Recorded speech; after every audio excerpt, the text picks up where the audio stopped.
ஹே everyone, இந்த வீடியோவில் நம்ம ஒரு புக்கை பற்றின ரிவ்யூ போடலாம் தான் நான் ஆக்சுவலாக நினச்சி ஸ்டார்ட் பண்ணேன். பட் அந்த புக்கை நான் படித்து முடிக்கும் போது அது எனக்கு ரொம்பவே ஒரு ஃபீலிங்கை கொடுத்துச்சு. ஒரு ரொம்ப சேடான ஃபீலிங். ஆக்சுவலாக அந்த புக் படித்து முடிக்கும் போது எல்லாருக்குமே அந்த ஃபீலிங் வரும்னு எனக்கு தோணுது. ஸோ நம்ம ஏன் அந்த புக்கை முழு கதையாகவே உங்களுக்கு சொல்லக்கூடாது அப்படின்னு யோசித்தேன். ஸோ இந்த வீடியோவில் நம்ம அந்த புத்தகத்தை பற்றின முழு கதை தான் சொல்ல போகிறோம். புக்கோட பேர் 100 நாற்காலிகள். அதை எழுதினவர் ஜெயமோகன் எழுதின புக்கு. ஸோ உங்களுக்கு அந்த புக்கை பற்றி நான் ஆல்ரெடி தெரிஞ்சிருந்துச்சுன்னா நீங்கள் அதை ஸ்கிப் பண்ணிட்டு போய்க்கலாம். சப்போஸ் நீங்கள் உங்களுக்கு அந்த புக்கை பற்றி தெரியல, அந்த கதையை நீங்களும் கேட்கணும்னு ஆசைப்பட்டிருந்தீங்கன்னா இந்த வீடியோ அப்படியே கண்டினியூ பண்ணிக்கோங்க. வாங்க நம்ம கதைக்குள்ளே போகலாம். இந்த கதையை ஜெயமோகன் எப்படி ஸ்டார்ட் பண்ணுறாருன்னா, தர்மசீலன்ற ஒரு கதாபாத்திரம் தான் இந்த கதையை சொல்லுது. ஸோ இப்போ இதை நான் தான் சொல்கிறேன், அதனால் இப்போ நான் தான் தர்மசீலன். என்னோட பேர் தர்மசீலன். தர்மசீலன் அப்படின்ற என்னோட பேர் எங்கள் அம்மா அப்பா வச்ச பேர் இல்லை. எங்கள் அப்பானா எனக்கு யாருன்னே தெரியாது. எங்கள் அப்பாவை நான் பார்த்ததே கிடையாது. எங்கள் அம்மா மட்டும்தான் எனக்கு தெரியும். எங்கள் அம்மா எனக்கு வச்ச பேர் காப்பன். சுவாமி பிரஜானந்தா எனக்கு வச்ச பேர், மடத்தில் படிக்கும்போது நான் வச்ச பேர் தான் தர்மசீலன். அதுக்கப்புறம் சர்டிஃபிகேட்டில் ஸ்கூலில் சேர்க்கும்போது எல்லாமே தர்மசீலன் தான் வந்துச்சு. அன்னைக்கு சாயங்காலம் ஆஃபீஸில் ஒரு 4 மணி இருக்கும். உட்காந்து நிறைய ஃபைல்ஸில் சைன் பண்ணிட்டு இருந்தேன். பக்கத்துலேயே நின்று ஃபைல்ஸில் சைன் வாங்கிட்டு இருந்தவர் தான் கொஞ்சம் நாயர். அவர் என்ன சொன்னார்னா, நான் தரவாட்டு தெளிவாக விசாரிச்சிட்டேன் சார், அது கன்ஃபார்ம் அம்மை தான் அப்படின்னு சொல்கிறாரு. நான் சைன் பண்ணிக்கிட்டே அவரை நிமிர்ந்து பார்க்குறேன். அப்போ அவர் சொல்கிறாரு, நான் 2-3 பேர்கிட்ட விசாரிச்சிட்டேன், நானே கூட சைக்கிள் எடுத்துகிட்டு போய் பார்த்துட்டு வந்துட்டேன். அங்கே பக்கத்துலேயே கழுத சந்தை இருக்குது சார். அதுக்கு பக்கத்தில் தான் அந்த கவர்மெண்ட் ஹாஸ்பிட்டலுடைய பணங்கள்லாம் போட்டு வைக்கக்கூடிய ஒரு கூடம் இருக்குது சார். அதுக்கு பக்கத்தில் ஒரு இடம் இருக்குது சார். அங்கே இந்த குத்துயிரும் குலோயிருமா முனிசிபாலிட்டிக்காரங்கெல்லாம் ரோட்ல இருந்து எடுத்துகிட்டு வரக்கூடிய அந்த மக்கள் எல்லாம் அங்கே தான் சார் போட்டு வைப்பாங்க. அந்த மாதிரி ஆட்கள் தான் அங்கே இருப்பாங்க. 2-3 நாள் அங்கே இருப்பாங்க. அதுக்கப்புறம் எல்லாருமே செத்துருவாங்க. அதுக்கப்புறம் அவங்களெல்லாம் எடுத்துகிட்டு போயிட்டு புனக்கடங்களை போட்டுருவாங்க சார். மற்றபடி அப்படியே இழுத்துக்கிட்டே இருக்கும். சாப்பாடு அண்ணன் தண்ணிலாம் இருக்காது. அங்கேயே பாத்ரூம் போயிடுவாங்க, அங்கேயே புரண்டுட்டு இருக்குவாங்க. கிட்டத்தட்ட முனிசிபாலிட்டியோட பண்டிகை கூட இதோட கொஞ்சம் நல்லா இருக்கும் சார் அப்படின்னு சொன்னார். அதை கேட்டுட்டு, ஸ்டாப் இட், நீ போ அப்படின்னு நான் சொன்னேன்.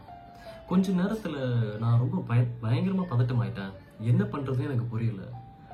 ஆஃபீஸை விட்டு எழுந்து ரூமை விட்டு வெளியே வந்தோன்னே கொஞ்சம் நாயர் என் கூட, சார் நானும் வரட்டுமா அப்படின்னு கேட்குறேன். நான் வேணான்ட்டேன். இல்லை சார், காரில் போங்க சார் அப்படின்னு அவர் சொன்னார். நான் வேணா சைக்கிள்லேயே உங்கள் பின்னாடி வரேன் சார் அப்படின்றாரு. நான் சொல்லிட்டேன், வேணான்னு சொன்னால் கேளுங்க, போய் இப்போ வேலையை பாருங்கள் அப்படின்னு சொல்லிட்டு நான் ஆஃபீஸை விட்டு வெளியே நடக்க ஆரம்பிச்சிட்டேன். அப்படியே எனக்கு எப்போவுமே முதுகு பின்னாடி நான் வெளியே போகும்போதெல்லாம் 100 கண்கள் என்னை பார்த்துட்டு இருக்கிறத நான் பார்த்துருக்கேன். எப்போ தெரியுமா நான் அதை ஃபர்ஸ்ட் டைம் தெரிஞ்சுக்கிட்டேன்? எப்போ நான் ஃபர்ஸ்ட் டைம் வெள்ளை ஷர்ட் போட ஆரம்பித்தேனோ அப்போ தான் எனக்கு தெரிஞ்சுக்கிட்டேன் என்னோட முதுகுக்கு பின்னாடி தான் எல்லாரோட கண்களும் இருக்குன்ட்டு. இந்த ஆஃபீஸில் ஆக்சுவலாக என்னை முன்னாடி விட்டுட்டு என்னை எவ்வளோ பேர் பார்த்து சிரிக்கிறாங்க தெரியுமா, எவ்வளோ கேலி பேசுகிறாங்க தெரியுமா, எல்லாமே எனக்கு தெரியும். அந்த காரில் நான் உட்காந்த உடனே ஒரு சிகரெட்டை தேடினேன். காரில் சிகரெட் இல்லை, என் பாக்கெட்லையும் இல்லை. சுபா என் கண்ணில் படுற எந்த இடத்துலையுமே சிகரெட் வைக்கக்கூடாதுன்னு சொல்லி ஆர்டர் போட்டுட்டாங்க. அதனால் எங்கேயுமே இல்லை.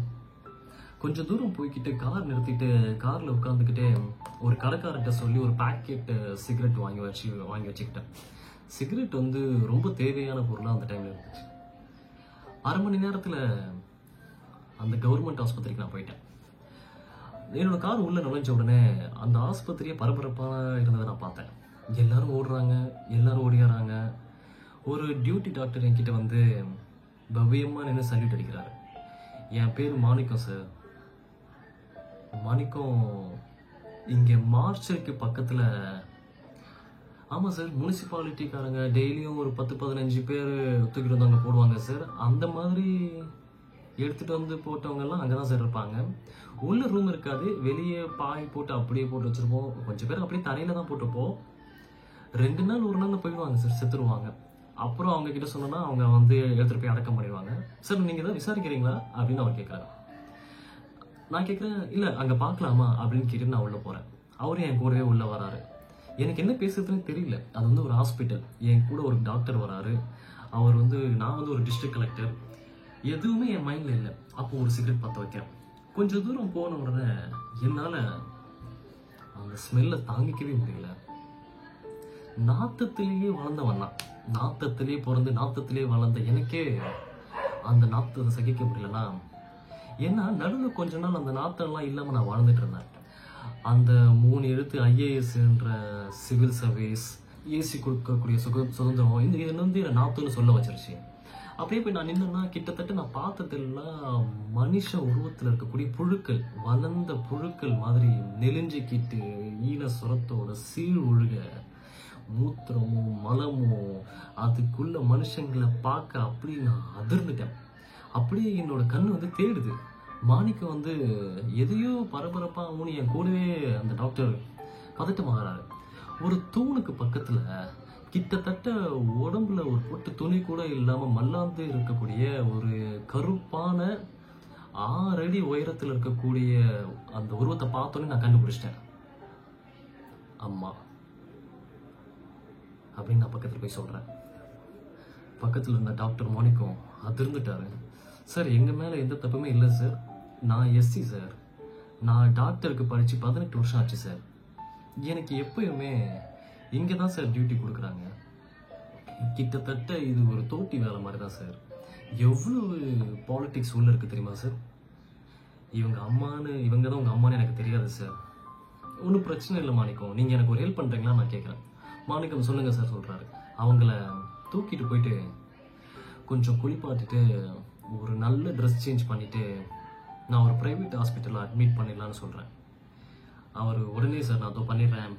அதுக்கப்புறம் என்னால் அங்கே நிற்க முடியல, ரொம்ப ஸ்மெல்லாக இருந்துச்சு. நான் கொஞ்சம் தூரம் வந்துட்டேன். வந்தவொடனே மாணிக்கம் என்கிட்ட வந்து சொன்னார், சார் எல்லாமே நடந்துட்டு தான் சார் இருக்கு, எல்லாமே ரெடி பண்ணியாச்சு சார். எனக்கு என்ன பண்ணுறதுனே தெரியாமல் 3வது சிகரெட்டுக்கு போகும்போது சுபா கிட்ட இருந்து எனக்கு ஃபோன் வருது. என்னாச்சு, நீங்கள் அந்த லேடியை பார்த்தீங்களா?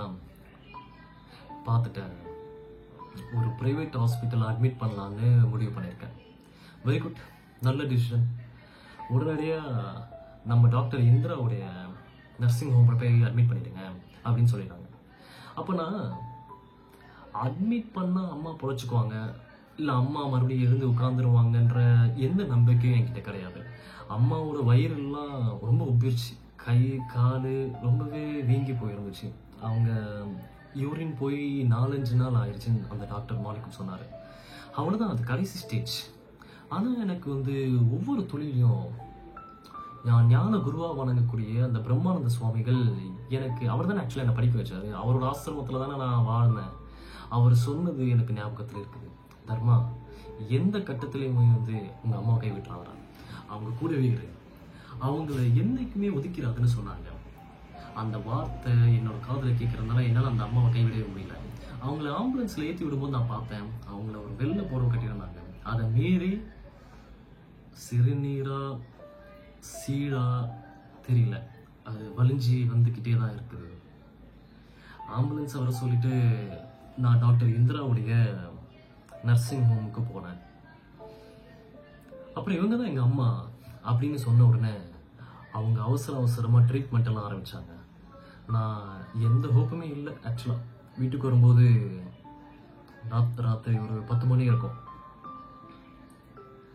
அதுக்கு நடுவில் அந்த ஒரு பேக்கெட் சிகரெட்டுமே காலி ஆயிடுச்சு. வீட்டுக்கு வந்த உடனே சுபா கேட்டா, என்னாச்சு? இல்லை, இன்னும் 2 நாளும் 3 நாளும் தான் டாக்டர் சொல்லியிருக்காங்க. அந்த 2 நாளும் 3 நாளும் நான் எங்கள் அம்மாவை விட்டுற முடியாதுல்ல. அவளுக்கு நான் என்ன சொல்கிறதுனே தெரியல. ஆக்சுவலாக அவள் வந்து அவளும் ஒரு வகையில் பாவம் தானே, அவளுக்கு என்ன சொல்கிறதுனே தெரியல. உங்களுக்கு நான் சுபாவை பற்றி அறிமுகப்படுத்தலை. நான் கலெக்டராக வரும்போது அவள் வந்து ஒரு உதவி செய்யக்கூடிய மக்கள் தொடர்பாளர், ஒரு சாதாரண போஸ்டில் தான் இருந்தாங்க ஆக்சுவலாக. ஆனால் ஆண்டாண்டு காலமாக வந்து இந்த உலகமே எங்கிருந்துதான்னு நம்பிக்கிட்டு இருக்க ஒரு உயர் ஜாதியிலேருந்து வந்தவர். எனக்கு அப்பயே தெரியும், நுனி நாக்கில் இங்கிலீஷ் வச்சுருப்பாங்க, தமிழும் இருக்கும், சமஸ்கிருதமும் மிக்ஸ் ஆகி சேர்ந்து மிக்ஸ் பண்ணி பேசக்கூடியவங்க. அப்படி ஒரு கலர், அப்படி ஒரு அழகானவங்க. நான் ஏதோ ஒரு வகையில் சுபாவுக்கு நான் தேவைப்பட்டிருக்கேன்.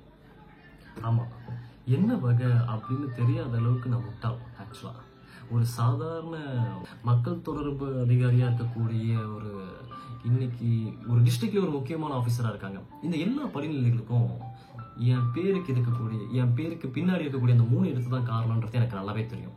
நான் ஒரு வகையில ஆக்சுவலா அவளும் பாவம் தான். கதவை திறந்து பார்த்தேன், பிரேம் என்னோட பையன் உள்ள தூங்கிட்டு இருந்தான். நைட்டு படுக்கும்போது தூக்கமே வரல. அப்படியே எழுந்து வெளியே போயிட்டு சிகரெட் பிடிச்சிட்டே இருக்கேன். நான் போய் அம்மா கூடவே இருக்கட்டுமா அப்படின்னு சொல்லிட்டு சுபாட்ட கேட்கறேன். சுபா, பைத்தியமா இருக்கு, ஒரு டிஸ்ட்ரிக்ட் கலெக்டர் போய் அங்கே போய் இருக்க முடியுமா அப்படின்னு எடுத்துடுறாங்க. இல்லை, திடீர்னு அம்மா தூக்கத்தில் ஒருவேளை நினைவு வந்து பிரேமை பார்க்கணும் அப்படின்னு சொல்லிட்டாங்கன்னா நான் என்ன பண்ணுறது? இடியட் அப்படின்னு சுபா சொன்னாங்க. ஒரு வகையில் நான் இடியட் தான். எங்கள் அம்மா எப்பவுமே சொல்லக்கூடிய ஒரு வார்த்தை வந்து, இந்த பார்க்கும்போதெல்லாம் சொல்லக்கூடிய வார்த்தை, காப்பா வேணாண்டா, இந்த சட்டையெல்லாம் கழட்டி போடுறா, வேண்டாம், இதெல்லாம் வந்து தம்புரான்கள் உட்கார சேர்றா, இதெல்லாம் உட்காராதரா, என் கூட வந்துரு அப்படின்னு எப்போ பார்த்தாலும் என்னை கூப்பிட்டுட்டு இருப்பாங்க. அம்மா எங்க கூப்பிடுறாங்கன்னு எனக்கு தெரியும். எங்க சமூகம் வந்து ராத்திரியில மட்டும்தான் காட்டுல இருந்தோ புதர்ல இருந்தோ சாக்கடைக்குள்ள இருந்தோ வெளியே வர முடியும். ராத்திரி முழுக்க நாங்க அந்த தெருக்கல்ல சுத்தி பிச்சை எடுக்கலாம். ராத்திரியில யார் சார் பிச்சை எடுப்பாங்க? நீங்க வீசி எறிஞ்ச அழுகின பழம், நீங்க வீசி எறிஞ்ச சாப்பிட முடியாத உணவு, இதை எல்லாத்தையும் நாங்க சேகரிப்போம். பகல்ல யாராவது எங்களை பார்த்துட்டாங்கன்னா அங்கேயே எங்களை கல்லில் அடிச்சு சாகடிக்கலாம். தெரியுமா? எங்களோட கம்யூனிட்டிக்கு பேர் வந்து நாயாடி குறவர் சமூகம். எங்களை பத்திலாம் இன வரலாறுலாம் இருக்குங்க. அது எழுதினவர் சொல்றாரு, திருவிதாங்கூர் சமஸ்தானத்துல 50,000 பேர் எங்க ஆட்கள் இருக்காங்க. நாங்க மனுஷ முகத்தை பார்க்க முடியாது. ஏன்னா எங்களை யார் வேணாலும் எப்ப வேணாலும் கல்லடிச்சு சாகடிக்கலாம், யாரும் கேட்க மாட்டாங்க. சாக்கடைக்கு பக்கத்துல கொஞ்சம் காஞ்ச பகுதி இருந்தாலே அங்கேயே நாங்கெல்லாம் படுத்து தூங்கிடுவோம். அங்கேயே படுத்து அங்கேயே எங்களோட வாழ்க்கையை உருவாக்கி குழந்தைங்களை பெற்றுக்கிட்டு ரொம்ப வருஷம் கழிச்சு, ஒரு 40-50 வருஷம் கழிச்சு பகல்ல திருவனந்தபுரம் பஜார்ல பிச்சை எடுக்கிறதுக்கு எங்களுக்கு ஒரு அனுமதி கிடைச்சுன்றதே எங்களுக்கு மிகப்பெரிய ஒரு வெளிச்சமா நாங்களாம் யோசிக்கிறோம். அப்படின்னா நீங்க வந்து யோசிக்கணும், பகல்ல வெளியே வரதுக்கு ஒரு சான்ஸ் கிடைச்சிருக்கு. என்னோட 7 வயசு வரலையும் ஆக்சுவலா எங்க அம்மா ஆக்சுவலா வந்து 6 அடி உயரத்துல இருப்பாங்க. எங்க சமூகத்துல இருக்கக்கூடிய எல்லாருமே வந்து ரொம்ப பெரிய ஹைட்டா இருப்பாங்க. நல்லா ரொம்ப கருப்பா இருப்பாங்க, ரொம்ப ஸ்ட்ராங்கா ஸ்டடியா இருக்கிற மாதிரி இருப்பாங்க. அந்த மாதிரிலாம் கிட்டத்தட்ட எனக்கு என்னோட உடம்பு முழுக்க பிச்சை சொத்துல வளர்ந்த உடம்பு. கலெக்டர் உடம்பு, கலெக்டர் ரத்தம் அப்படிலாம் ஒண்ணுமே இல்லை. என்னைக்குமே எனக்கு தோணும், இந்த உடம்புல இருக்கக்கூடிய மொத்த ரத்தத்தையும் வெளியே எடுத்துட்டு ஒரு விலங்கோட ஒரு ரத்தத்தை எடுத்துட்டு நம்ம உள்ள ஏத்திக்கலாமான்ற மாதிரி தோணும். உடம்பு முழுக்க பிச்சைக்கார ரத்தம் தானே, பிச்சை சோறு தின்ன ரத்தம் தானே அப்படின்னு சொல்லிட்டு இருக்கேன். சுபா கேட்குறா, வெளியேட் மாதிரி பேசிக்கிட்டு இருக்காரு, குழந்தைய கூப்பிட்டு நான் மட்டும் போய் காட்டிட முடியுமா, எப்படி உங்க கூட வாழ்றதுன்னே தெரியல அப்படின்னு சொல்லிட்டு சுபா சொல்றான். சுபாக்கு ஆக்சுவலா இப்போ நான் தேவைப்படலை, ஏன்னா சுபாவுக்கு தேவையான அந்தஸ்து இப்போ அடைஞ்சிட்டான். இப்போ இது எதுவும் என்னால் தாங்க முடியாததா இருந்துச்சு. ஆக்சுவலா இப்போ எனக்கு ஞாபகம் வருது, நான் சிவில் சர்வீஸ்க்கு எழுதுறதுக்கு முன்னாடி ஒரு நாயாளி சமூகத்துல பிறந்து நீ எப்படி இவ்வளவு படிச்ச, அதானே யாரோ ஒருத்தர் என்னை வந்து கூட்டிட்டு போயிட்டு பிரம்மானந்தா சுவாமிகள் முன்னாடி கொண்டு போய் விட்டார். அந்த ஒரு ஆத்தங்க ஓரத்துல அவரோட ஆசிரமம் இருக்கும்.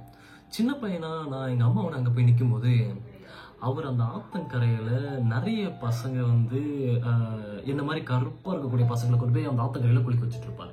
என்னை கூட்டிட்டு போகும்போது அவர் என்னை பத்தி எதுவுமே கேட்கல, என்னை கூட்டு போய் அப்படியே ஆத்துல தூக்கி போட்டாரு. ஒரு மனுஷனுடைய இன்னொரு வேற்று ஆளோட கை முதல்ல எனக்கு அப்பதான் பட்டுச்சு. அப்ப அவர் என் தலையை தீர்ச்சி என்னை குளிப்பாட்டினாரு. நான் என்னை உற்றுன்னு ஆத்தங்கரையில இருந்து ஓடினதெல்லாம் எனக்கு ஞாபகம் வருது. என்னை குளிக்க வைக்கும் போது நான் ஓடிட்டு இருந்தேன். அந்த மாதிரி நான் பல முறை நான் என்ன பண்ணியிருக்கேன்னா, பல தடவை ஆக்சுவலா என்னோட அம்மா என்ன அந்த ஆசிரமத்துல இருந்து தரன்னு இழுத்துட்டு போயிருக்காங்க. ஒரே ஒரு இடம் தான் எனக்கு அந்த ஆசிரமத்துல ரொம்ப பிடிச்ச இடம். இலை போட்டா சோறு போடுவாங்க. ஆக்சுவலா சோறு போடுன்னு எங்க அம்மா கதறது வந்து என் காதுல கேட்டுக்கிட்டே இருக்கும். சோறு மட்டும்தான் ஆக்சுவலா எங்களோட வாழ்க்கை, வேற எதுவுமே கிடையாது. ஆனா என்னோட புள்ளைய என்கிட்ட கொடுத்துருங்க அப்படின்னு எங்க அம்மா எப்பயுமே என்னை கூட்டிட்டு போயிடுவாங்க. எப்படியாவது நான் திட்டுத்தனமா மறுபடியும் அந்த ஆசிரமத்துல உள்ள போயிட்டு படிக்க ஆரம்பிச்சிருவேன்.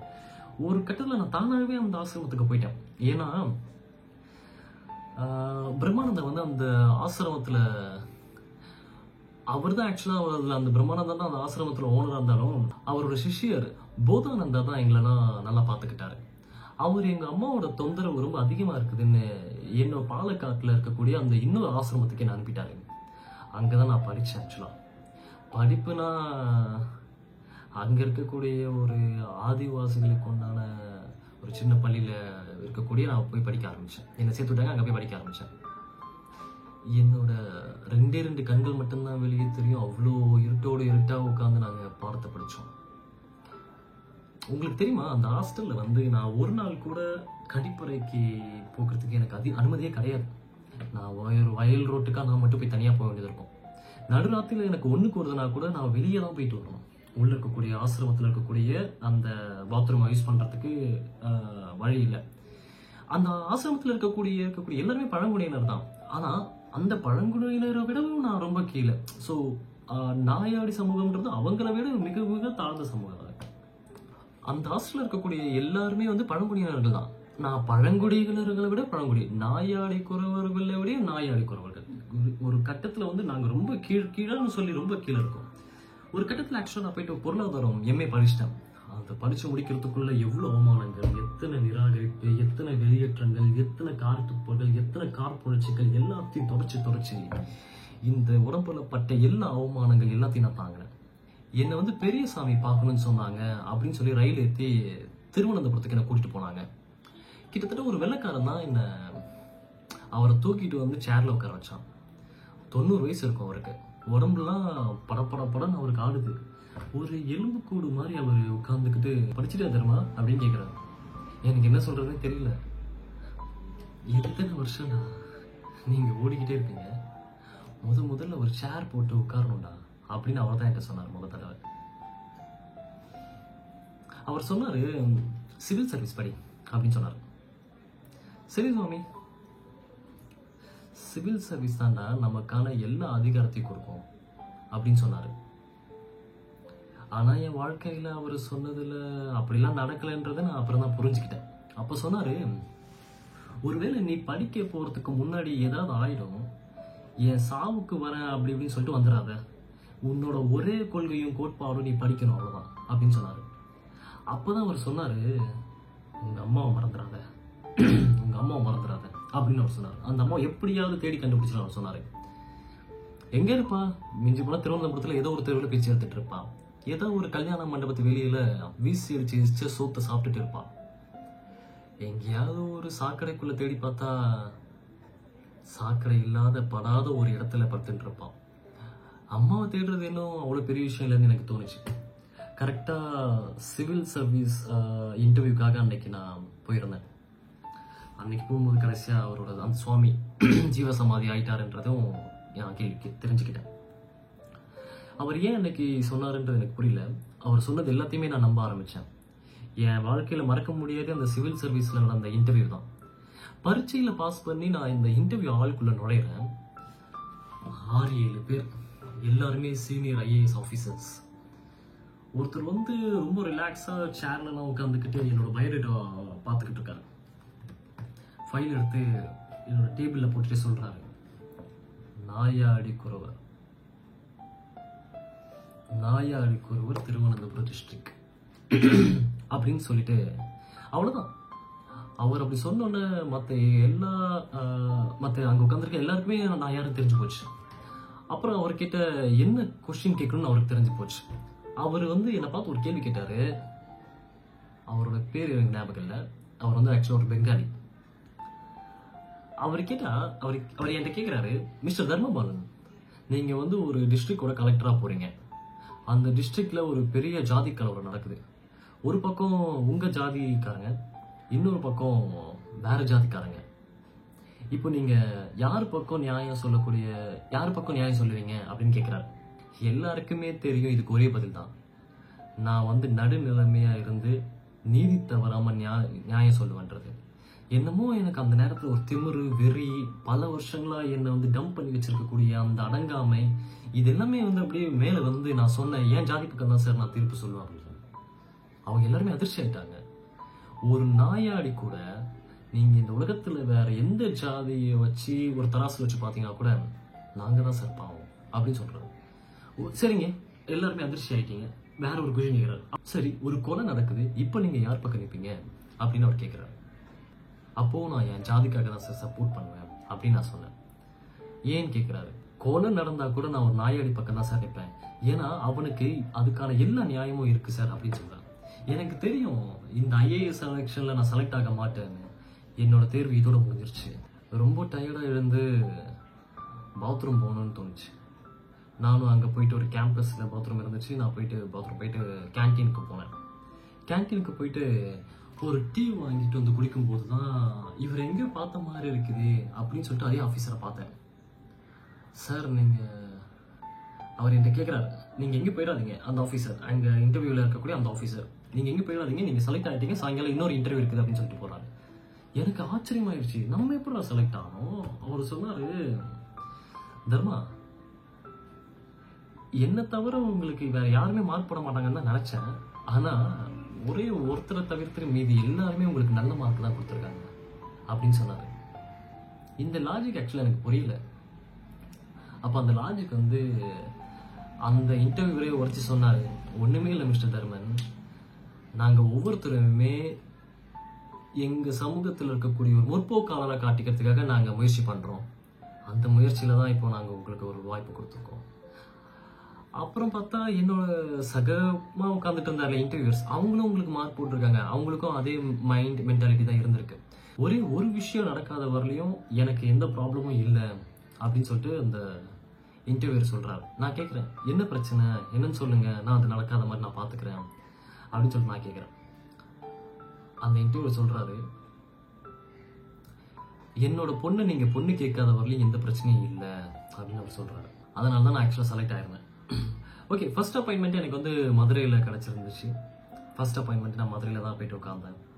ஃபர்ஸ்ட் போய் அந்த சீட்டில் நான் உட்காந்த உடனே ஒரு கலெக்டர் சீட்டில் போய் உட்கார்றது, ஒரு என்ன மாதிரியான ஒரு நாயாடி சமூகத்திலிருந்து ஒருத்தர் உட்காரக்கூடியது ஆக்சுவலாக இந்த ஜென்மத்திலே அதான் ஃபர்ஸ்ட். வேறு யாரும் அந்த சமூகத்திலிருந்து ஒரு கலெக்டராக உட்காரல. ஃபர்ஸ்ட் ஆக்சுவலாக நான் போய் உட்கார்ந்த உடனே போய் எஸ்பியை கூப்பிட்டேன். எங்கள் அம்மாவோட அங்க அடையாளம்லாம் நான் சொல்லி அந்த எஸ்பி கிட்ட சொல்கிறேன், திருவனந்தபுரத்தில் எங்கேயாவது இந்த மாதிரி ஒருத்தங்க பிச்சை எடுத்துக்கிட்டு இருப்பாங்க. ஆக்சுவலாக நான் அவர்கிட்ட எங்கள் அம்மான்னு சொல்லலை, அதை சொல்ல முடியுமா, சொல்ல முடியாது, அதில் கலெக்டர் ஆச்சு, அதனால நான் சொல்லலை. போலீஸ் அனுப்பி நான் கூட்டிட்டு வர சொல்லியிருக்கேன். அடுத்த நாள் காலையில் ஆஃபீஸில் நான் உட்காந்து ஒர்க் பண்ணிட்டு இருக்கும்போது ஒரு போலீஸ் ஜீப் நிற்கிறத நான் என் ஜன்னல் வழியாக பார்க்குறேன். உள்ளிருந்து ஒரு போலீஸ்காரன் இறங்குறான். இறங்கின உடனே எங்கள் அம்மாவை தலையை பிடிச்சி இழுத்து அந்த ஜீப்ல இருந்து தள்ளி விடுறான்.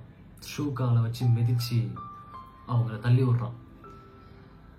அந்த அம்மாக்கு ஆக்சுவலாக ஒன்றுமே புரியல. அங்கே அம்மா கதறாங்க, எனக்கு ஒன்றுமே என்னை விட்டுருங்கய்யான்னு அந்த அம்மா கதறி அழுகுறாங்க.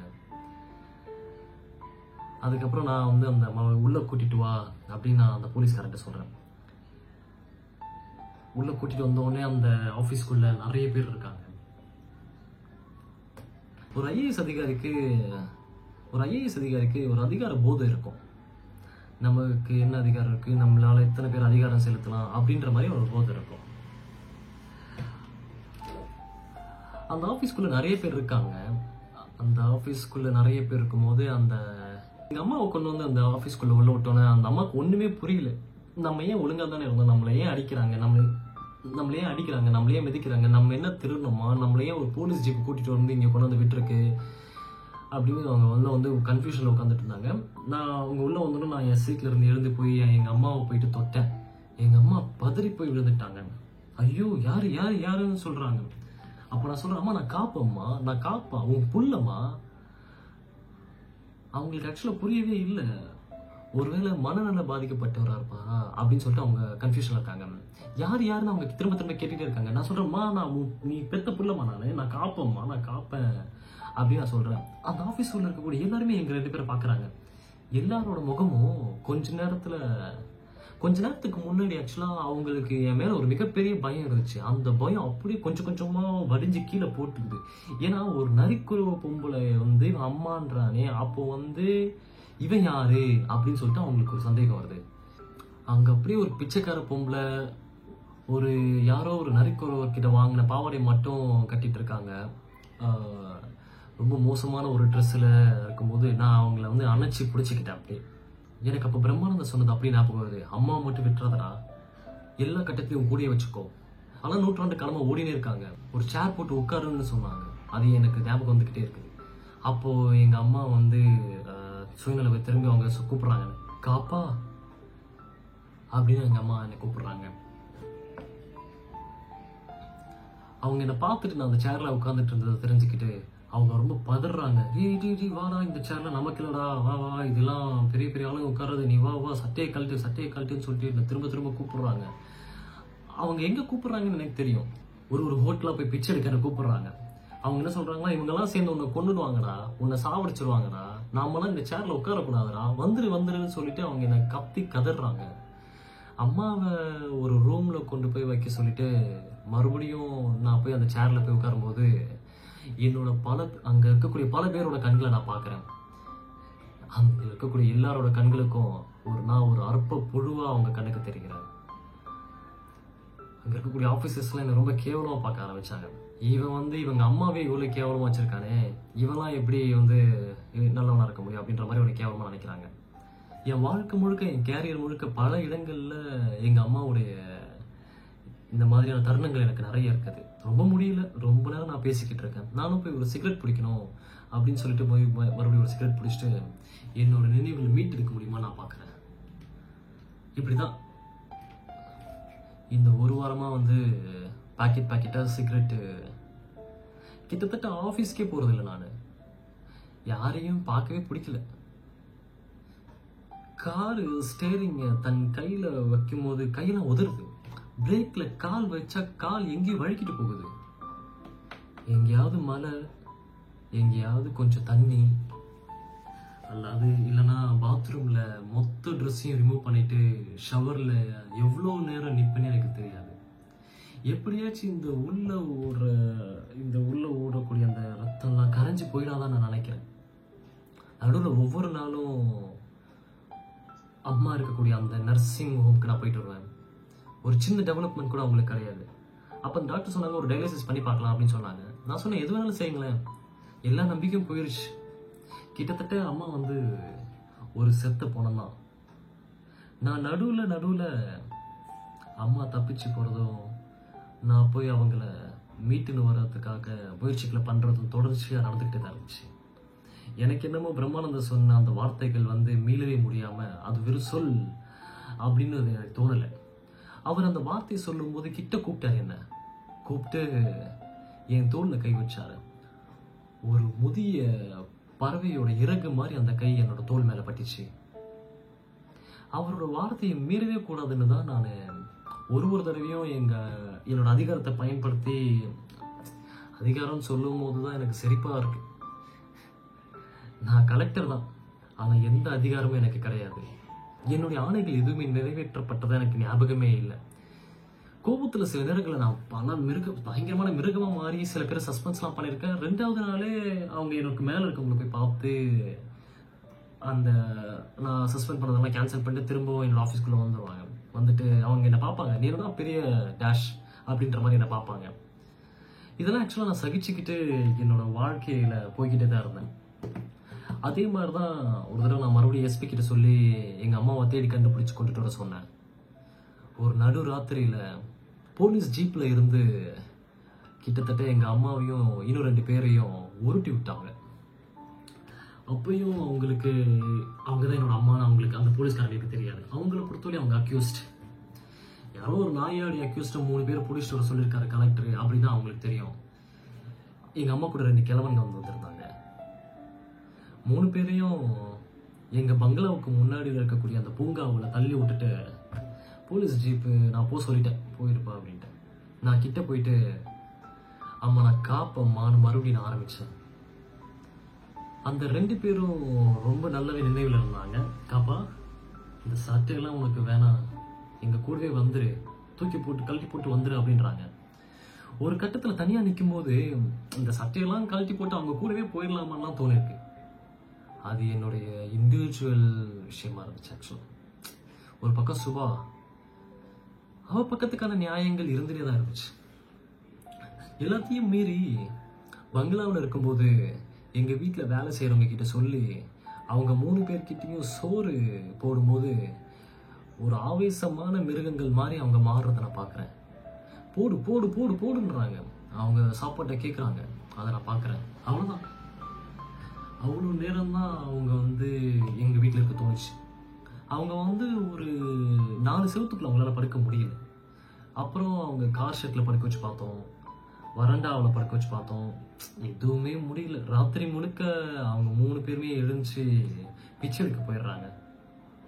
காலையில் அந்த பிச்சை எடுத்த சோறை பிச்சை எடுத்தேன்னா ஆட்கள்கிட்ட போயிட்டே கிடையாது, வீசி ஏறி அந்த குப்பைமேட்டெல்லாம் எரிஞ்சிருப்பாங்கல்ல, அந்த சோறு.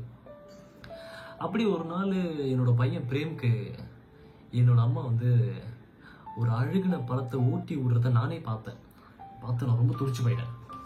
இதெல்லாம் சகிச்சுக்கிட்டு சுபாவால இருக்கவே முடியல. ஆக்சுவலாக அவள் வந்து இதுக்கு வந்து ஒரு தீர்வு காண, இல்லைன்னா நான் என் பையனை கூட்டிட்டு போயிடுறேன் அப்படின்னு சொல்லிட்டு அவங்க சண்டை போட ஆரம்பிச்சிட்டாங்க. என்ன பண்ண சொல்கிறேன்?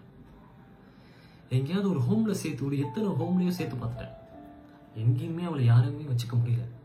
அவள் பறந்துக்கினே இருந்தான். எங்கள் வீட்டில் வச்சிருந்த அந்த பீரியட்லாம் நரகம்தான்.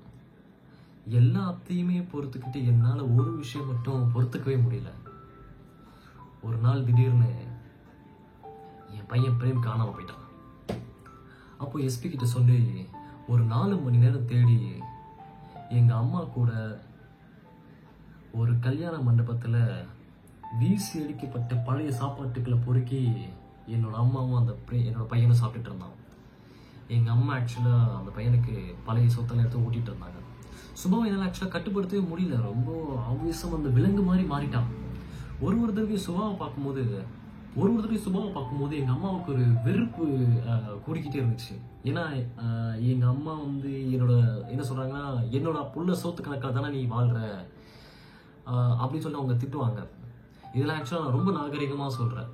பல தடவை அவங்க வந்து ரொம்ப பச்சையாக சுபாவை திட்டி நானே கேட்டிருக்கேன். இதெல்லாம் ஆக்சுவலாக என்ன பண்ணுறதுன்னு எனக்கு தெரியாது. மறுபடியும் அந்த சாந்தமான கைகள், ஒரு முதிய அந்த பறவைகளோட கைகள் சிறகு மாதிரி இருந்துச்சுன்னு நான் சொன்னேன் பார்த்தீங்களா, அந்த தோலை அழுத்தினது தான் எனக்கு திரும்பவும் ஞாபகம் வருது. அம்மா அவர் விட்டுறாது, நான் அவர் சொன்னது தான் ஞாபகம் வருது. ஒரு தடவை என்னோட பையன் ரொம்ப உடம்பு சரியில்லாத மாதிரி ஆகிருச்சு. அப்புறம் நான் அவனை ஒரு ஹாஸ்பிட்டலில் அட்மிட் பண்ணி வச்சேன். பல டைம் என் பையன் சாவை தொட்டுட்டு தான் வந்தான். வாமிட் ஆக்சுவலாக அவனுக்கு குறையவே இல்லை. அப்போ தான் எனக்கு ஒரு விஷயம் தோணுச்சு, இதே பிச்சை சோறை தின்னுட்டு தானே நான் வளர்ந்தேன், இதே பிச்சை சோறு தானே என் உடம்புலையும் ஓடுது, ரத்தமாகவே ஓடுது, எனக்கே ஒன்றுமே ஆகலை. ஏன்னா என் பையனை நான் வேறையா வளர்த்துருக்கேன், வேற மாதிரி வாழ கற்றுக்கிட்டான். அந்த இன்சிடெண்ட்டுக்கு பிறகுதான் போலீஸ் ஜீப்பில் வந்து அவளை இறக்கும்போது நானே எங்கள் அம்மாவை எட்டி உதைக்கக்கூடிய ஒரு நிலைமை வந்துச்சு. காப்பா, என்னை வேணாண்டா, என்னை மிதிக்காதடான்னு எங்கள் அம்மா சொன்னது என் காதில் இப்போவும் என் கேட்டுக்கிட்டே இருக்கு. ஒரு கையால் ஆகாத ஒரு ஆளாக நான் நிற்க வேண்டிய சூழ்நிலையில் நான் மாறினேன். அப்புறம் எங்கள் அம்மா மறுபடியும் போயிட்டாங்க.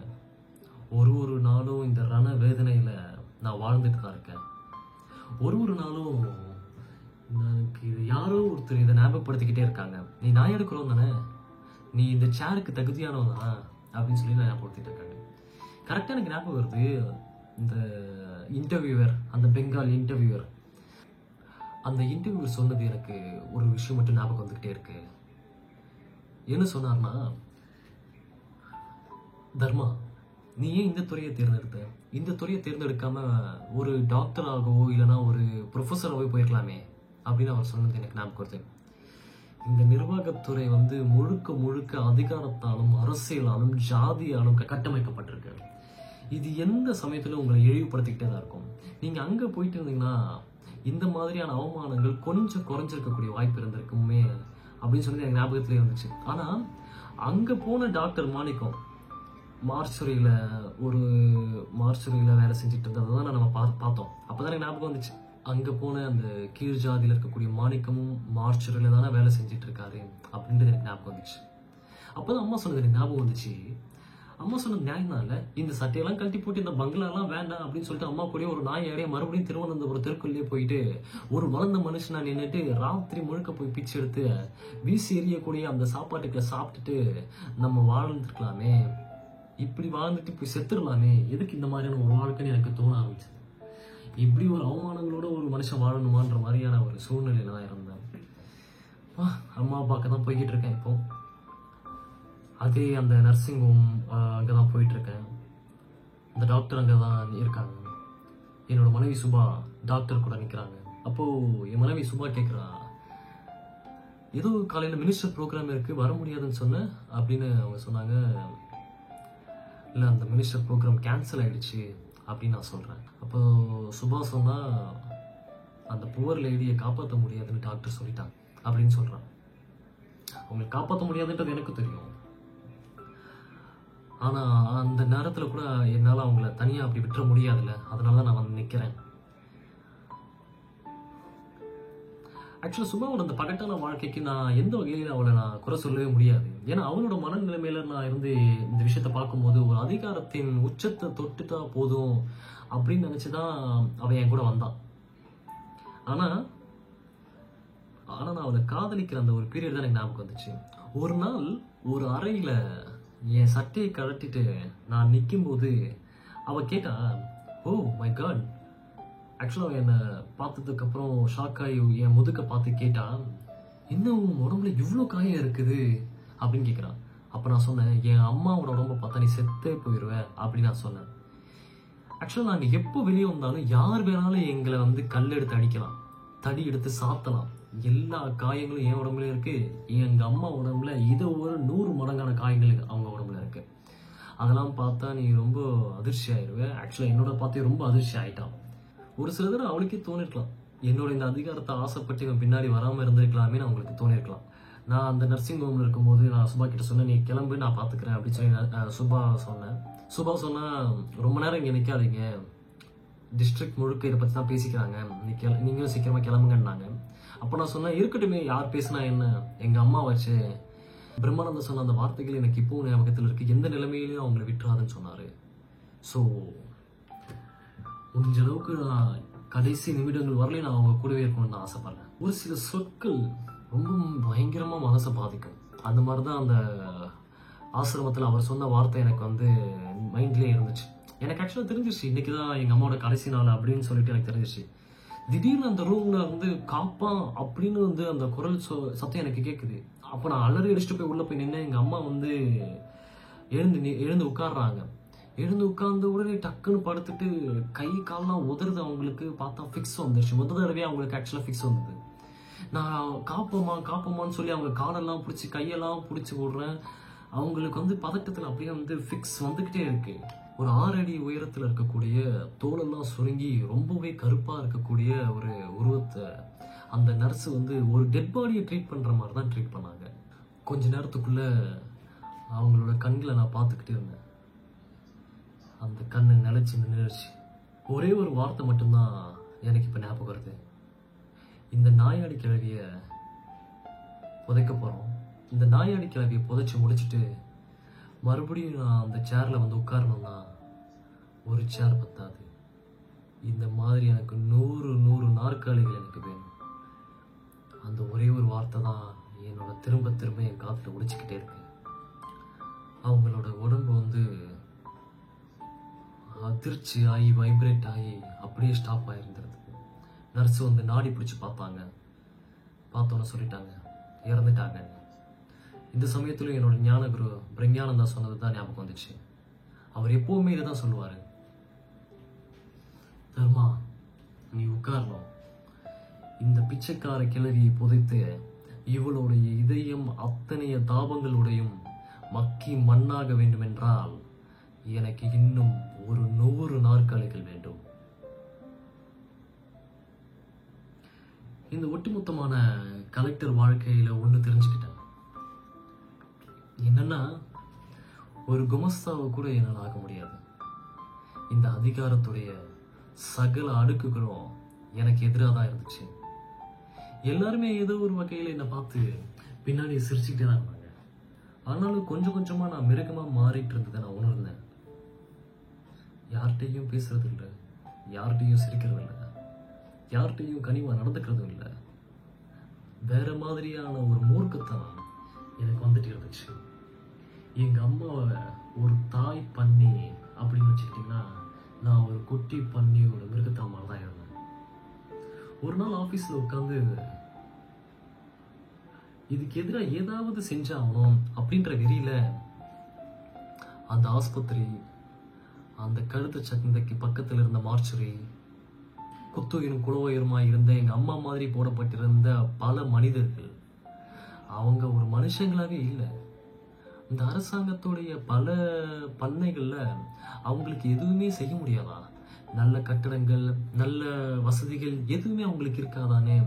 ஒரு பெரிய ரிப்போர்ட் எழுதி சீஃப் செக்ரட்டரிக்கு, மெடிக்கல் செக்ரட்டரிக்கு எல்லாத்துக்கும் நான் அனுப்பினேன்.